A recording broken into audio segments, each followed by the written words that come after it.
नई बहू और गरीब सास। मोहन कहता है, माँ मैं तुम्हें इस हाल में छोड़कर कैसे जा सकता हूँ। लेकिन सावित्री कहती है, मुझे मेरी कसम, नहीं तो मैं अन्न जल त्याग दूंगी और मर जाऊंगी। सावित्री की जिद के आगे मोहन हार जाता है और रेखा को लेने उसके घर पहुंच जाता है। वह रेखा को बहुत मानता है लेकिन वह नहीं मानती।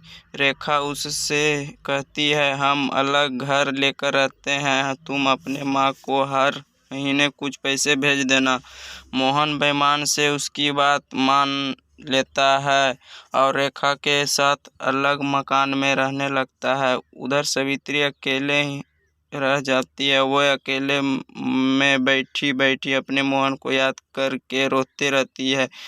एक दिन सावित्री के घर पर कोई दरवाजा खटखटाता है। सावित्री दरवाजा खोलती है तो देखती है सामने रेखा का भाई राजेश अपने पत्नी के साथ खड़ा था। वे दोनों अंदर आकर सावित्री से पूछते हैं, माँ जी दीदी कहाँ है।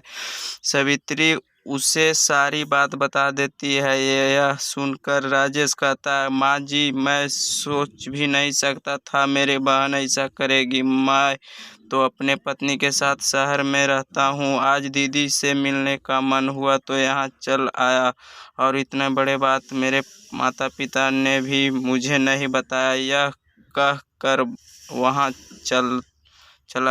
चला जाता है। कुछ दिन बाद रेखा अपने पिता के घर जाता है। वह उसे राजेश और उसकी पत्नी मिलती है। रेखा अपने भाई भाभी के देखकर बहुत खुश होती है और कहती है, भैया आप कब आए, मुझे मिलने क्यों नहीं आए। और माँ पिता जी कहा है। तब राजेश ने कहा, मेरी पत्नी माँ पिता जी के साथ नहीं रहना चाहती थी, इसलिए मैंने उन दोनों के घर से निकाल दिया और तुम भी अब कभी यहाँ मत आना। यह सुनकर रेखा के होश उड़ जाते हैं। वे रोने लगती है और कहती है, भैया आप मुझे इतना प्यार करते थे, अब कैसी बात कर रहे हैं हो। और इस उम्र में माँ पिताजी कहाँ जाएगी, आप उनके साथ ऐसा कैसे कर सकते हैं। तब राजेश कहा, हाँ जब तूने अपनी सास के साथ ऐसा कर सकती है तो मैं क्यों नहीं कर सकता हूँ, मैं भी तो तेरा भाई हूँ। इससे सुनकर रेखा को अपने किए पर बहुत पछतावा होता है।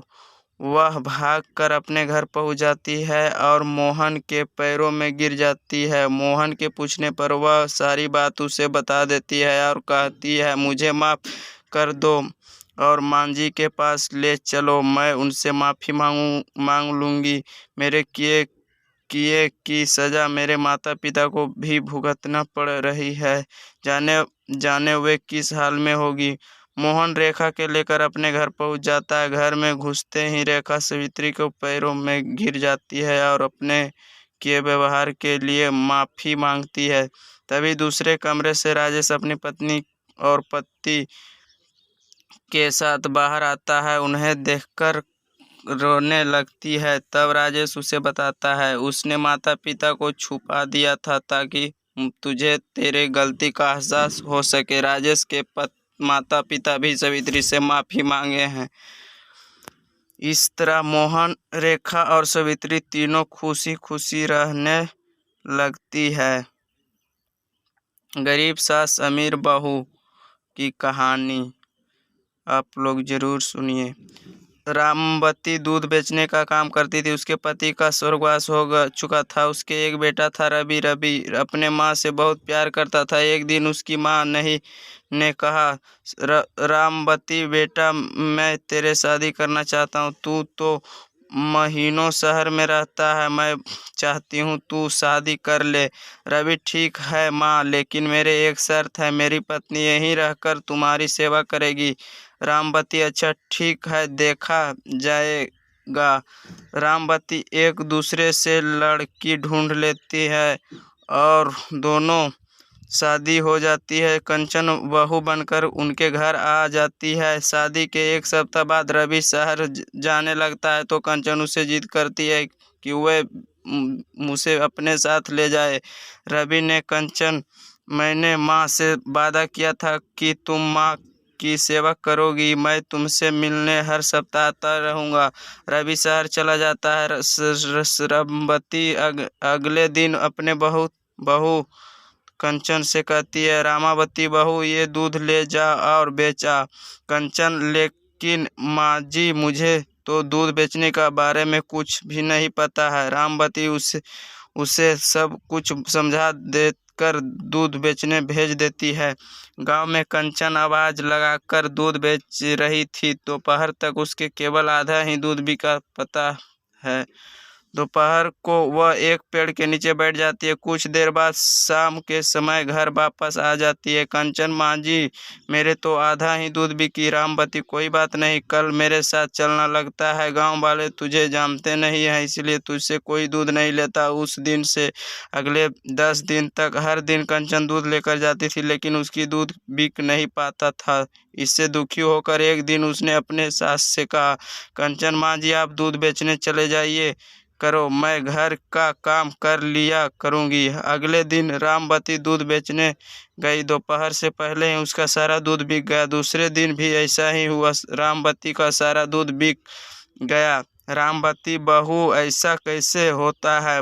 मैं जाती हूँ तो सारा दूध बिक जाता है। कंचन, माँ जी, आपको लगता है कि मैं दूध लेकर बेचने नहीं जाती हूँ? गांव वालों से पूछ लो, मैं पूरे गांव का चक्कर लगाकर थक जाती हूँ, फिर एक पेड़ के नीचे बैठ जाती हूँ। रामवती की कुछ गड़बड़ लगती है। वह अगले दिन दूध बेचने जाती है। रामवती, वाहन श्याम, एक बात बताओ, तुम तो हमसे इतना साल से दूध ले रही हो, फिर जब मेरे बहू दूध बेचने आई तो अपने उससे दूध क्यों नहीं लिए? श्याम, वहन, तुम्हारी बहू बहुत अकड़ में रहती है। वह दूध के दाम भी ज़्यादा लेती है और नाप भी कम दूध देती है, इसीलिए पूरा गांव उसका दूध नहीं लेता है। रामवती घर आकर कंचन से पूछती है तो वह कहती है, कंचन, देखो माँ जी, सब गांव वाले झूठ बोलते हैं। आपके दूध बेचने हैं तो आप बेचो, मैं तो ऐसे झूठ लोगों के दूध बेचने नहीं जाऊंगी। रामवती, ठीक है, कल से मैं दूध बेच आऊँगा। कुछ दिन बाद रवि घर जाता है और अगले दिन वह गांव में घूम जाता है तो गांव वाले उसे सारी बात बताता है। रवि गुस्से से माँ घर आता है। रवि कंचन से, गांव वाले तुम्हारी बुराई कर रहे हैं। रामवती, और बेटा कोई बात नहीं, मैंने ही बहू से दूध दाम बढ़ाने के लिए कहा था, यही बात गांव वालों की बुरा लग गया। कंचन, नहीं, ऐसी बात नहीं है, दरअसल में माँ नहीं ही गांव की औरत को सामने मेरी बुराई की है, इसलिए वे मुझे गलत समझते हैं। मुझे शहर ले चलिए। रवि, मेरे माँ कभी किसी को बुराई नहीं कर सकती, माँ क्यों बात करे? तब रामवती सारे बताए।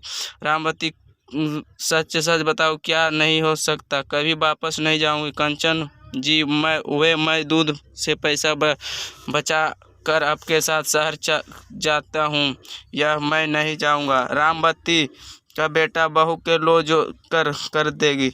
रवि, माँ आपके अकेले नहीं छोड़ सकता हूँ, मैं अपने खेती संभालूंगा, मैं अब शहर नहीं जाऊँगा। कंचन दूध बेचेगी, खेती करूँगा, आप बस आराम करो। कंचन लेकर गांव वाले मुझे दूध नहीं लेंगे। जब हम दोनों साथ चलेंगे दूध बेचने। अगले दिन